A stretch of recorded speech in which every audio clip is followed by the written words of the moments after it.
கூட்டத்துக்கு தான் கற்பிக்க முடியும். என்னடா படிக்கிற கூட்டத்துக்கு கற்பிக்கலாம், கடிக்கிற கூட்டத்துக்கு ஒன்றும் கற்பிக்க முடியாது.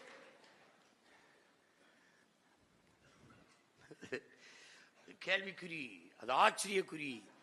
அப்படிலாம் எங்களுக்கு தெரியல. கேடு கட்ட, கேவலம் கட்ட, அநாகரிகமான அரசியலுக்கான அறிகுறியா தெரியுது.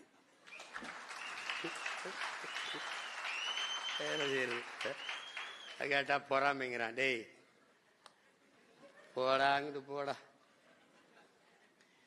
ஏண்டா ஐயா கருணாநிதி திமுக ஆட்சியில் இருக்கும்போது, அம்மா ஜெயலலிதா ஆட்சியில் இருக்கும்போது அதையே வீழ்த்தி அதிகாரத்துக்கு வந்துட முடியும்னு களத்துக்கு வந்த பிள்ளைகள் எம்மாத்திரம்டா நீங்களா? டேய்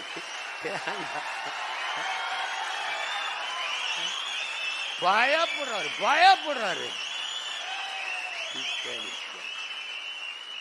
அஞ்சுவதும் அடிபணிவதும் தமிழன் பரம்பரைக்கே கிடையாது.